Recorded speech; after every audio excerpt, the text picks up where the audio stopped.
Hey guys, it's the No Swear Gamer. I thought I'd do something a little different today, so I'm going to just use the microphone on my camera, which is not as good as quality as my regular microphone, but I want to show you my gaming closet. This is a closet. It doesn't have all my gaming stuff, but it does have a lot of the stuff that I've been looking forward to review, a lot of my Atari stuff and some other stuff as well. It's a closet I inherited from an apartment that I lived in during college. One of the guys left it behind, and I ended up inheriting this. I've been through a lot with this closet, and now it's my gaming closet. So again, not everything I own gaming-wise is in here, but a lot of gaming stuff is. So let's go ahead and take a look here. So you can see we got my box copies of Mission X and Pinball for Intellivision, some box 7800 games like Crack, Touchdown Football, Fatal Run, Map Mania, Joust. This is probably my most prized possession, my 1984 Joust 7800 box. Very rare, and somehow I got two boxes. I do not have the 1984 cartridges, just the boxes, which makes me believe that they used the boxes with some of the 1986 games. Here's Basketball, which I am preparing to review in the near future, and Atari Warriors. Some more Intellivision games, Thunder Castle, Shark, He-Man. And this is a game I wanted to get. I believe it's from Brazil. This is Bobby is Going Home. It's a very interesting game for the 2600. And you can see I have just a Parker Brother game. Let's see, it says SS, so it's Strawberry Shortcake, musical matchup, and pole position 2. This is Burger Time for the NES, one of the few, I think it's the only NES box game I have, I think, in my collection. This was given to me by Willie from Arcade USA, which I'm very thankful for. Got a couple Genesis box games, Caesar Palace, Phantom 2049, I believe that is. And here's a couple PlayStation, GameCube games I got from a junk box, and these are some Sega CD games I pulled out that I'd like to review when I do some more Sega CD games. It'll probably be one of these, like Mansion of Hidden Souls, Wild Woody, Battle Cores, Fahrenheit, Wheel of Fortune, or Jurassic Park. And up here is all my VidPro cards that I already did a review of all my VidPro cards. You know, those cards I used to hang up in places like Toys R Us and Walmart. So let me go ahead and pause, and I will show you what's behind, because each of these shelves, there's stuff in front and stuff behind. Alright, so back here is basically every other Atari 7800 game ever made for this system. It should be, counting the box games. So you can see some, like Ninja Golf, a great game right there. Some other rare games like Midnight Mutants, Mean 18, Ultimate Golf. And I got two Galagas, because one Galaga was sent to me by Cover Art Kevin for my Atari 7800 podcast, Game by Game podcast. And that's actually a graphically enhanced version of the game, which I might show you a comparison video at some point in the future. So yeah, I'm a bit of a nerd. They're all in alphabetical order. Except over here I have the third-party games. So you got the Activision games Double Dragon Rampage. This is Tank Command and Water Ski by Froggo. And then the Absolute games, Kung Fu Master, F-18, Pete Rose Baseball, Super Skateboarding Title Match, and Tomcat. And then I start my 2600 collection with the 3 Sesame Street games that were made for the 2600 Kid Controller. And over here you can see some NES games that I got pulled out in case I want to do some more NES reviews, so like Top Gun or Star Wars. You can see RC Pro-Am, Zanuck, Blades of Steel, and Fist of the North Star. So those are some games I'm hoping to review. I'm hoping to review a lot of games. I've already reviewed most of these, but there are a few I have not yet reviewed for the 7800, and I do want to get to them pretty soon. I think Motorcycle might be next, but I'm not sure. We'll see. So that is shelf 1. Let's go ahead and make our way down to shelf 2. Alright, here is shelf 2. This is kind of just like a mix of stuff. This right here is a Godzilla ornament that I want to review next year during the Christmas season.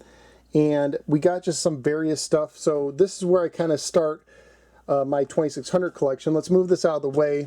So this is the regular version of Joust for 7800. I also bought this import Sega Saturn game, Enemy Zero, not because I like Enemy Zero, just because it was cheap, and I have an adapter, a cartridge that's supposed to allow you to play import games on your Saturn, so I had to get an import Saturn game.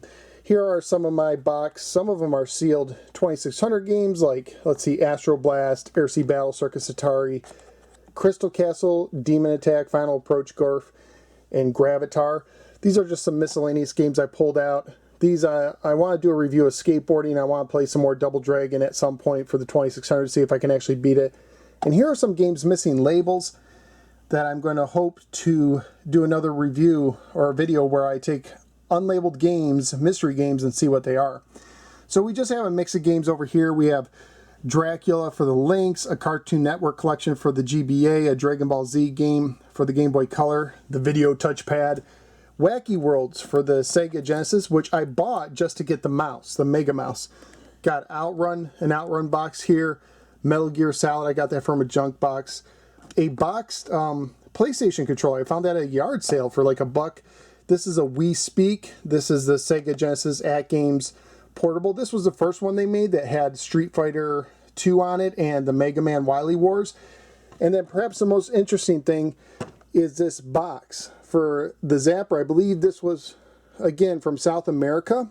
When I bought Bobby's Going Home, it was actually imported from Venezuela, and it came packed in this box, which I was almost just as excited for this box. This box is just really cool. I dig this. I've never seen a Zapper box quite like it. So there you go. Let's go ahead and dig into the back and see what we got. So as you can see on my second shelf in the back, I have a large collection of 2600 games.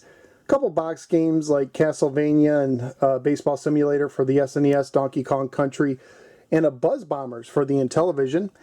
And then just a whole bunch of 2600 games. And these are all games, for the most part, that if I have not reviewed, I want to review. It's all about time. And some games that I've already reviewed, like ice hockey, which is great, or E.T., which is not as bad as people say it is. Of course, I'm a broken record when it comes to that. But you can see some interesting titles I haven't gotten to, like King Kong, Laser Gates, London Blitz. I mean, just tons of games to look forward to in the future. It's amazing how much this collection has grown over just the past year or so. I think I have over 200 2600 games, and I've actually gotten rid of some, so this is a bit of a downsized collection. So let's go ahead and move on to the third shelf down here. I can just move right down here. So these are more box 2600 games like Mega Force and Karate, and you know that's going to be good. And my Phaser Patrol for the Star Pass Supercharger. That has a supercharger inside. I actually have 2 superchargers, which is really cool. Skateboarding, which I'm looking forward to getting to. Tomcat F-14. Yeah, these are just some, and again, some of these are sealed and some of them are not. And yeah, all games I'm looking forward to getting to. So let's go ahead and peel back these box games and see what's behind them. All right, down here you can see some more just 2600 games. Again, I'm a nerd. They're in alphabetical order for the most part, unless I pulled them out and got lazy. But just another batch of games that I want to review or have reviewed, like Tax Avoiders. That's a game that I never planned on keeping, but now I don't think I'll ever let it go. It's so bad, it's good. And let's see, Venture, I just reviewed that. And over here in the corner, we have Odama, one of my favorite GameCube games, and has a microphone with it, and a double ender. We got Spike's Peak and Ghost Manor. I need to review Ghost Manor soon, but still tons of good games to look forward to in my future reviews, assuming I have the time.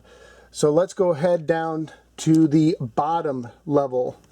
Okay, here on the bottom we have my Atari Jaguar box games. I actually have some more games for the Jag than this, but these are all my box games, including Zool 2, which I believe I already reviewed, but I do at some point want to get back into playing the Jag. I just don't have enough space to hook up all the systems at the same time. And my prized Pro controller there, the 6-button controller for the Jag, and some more Jaguar games down there. And then I have my long box PlayStation 1 games, some that came like in the cardboard style, some that had the more of the hard plastic over it, and games like Jumping Flash and Total Eclipse. And then you can start to see my Sega Saturn collection there, including Virtual Fighter Kids and Soviet Strike and other great little Saturn games that I want to review, including Street Fighter 2, the movie, the game. Awesome. So now I get to go through the joy of digging out and seeing what's behind all this wonderful goodness. All right, and behind here I have my long box Sega CD games. including some games that came in the original cardboard, like Batman Returns and Sewer Shark and the second Sherlock Holmes and Crisscross Make My Video. And then on the bottom, I just have more Sega CD games. Again, these are all games, for the most part, that I would like to get time to review. And for some reason, I have 3 copies of Sylpheed and 2 copies of Thunderstrike. So those might make it into a retro junk box at some point in time. But I know everyone's clamoring. They all want to see Jeopardy. So we'll see about that. So there you go. That is my game closet kind of review there. I hope you guys enjoyed it. Maybe saw some games that you'd like to see at some point. And at some point in the future, as I review these, I want to clear out some of these games and maybe put in games for other systems, like more NES games or the Super Nintendo or even the 3DO. Who knows? So we'll see, but that's just some stuff I hope to get to in the near future. I hope you enjoyed this kind of informal video. If you did, go ahead, click like and subscribe, and I will see you next time on the next Notes for a Gamer video. Thank you, everybody.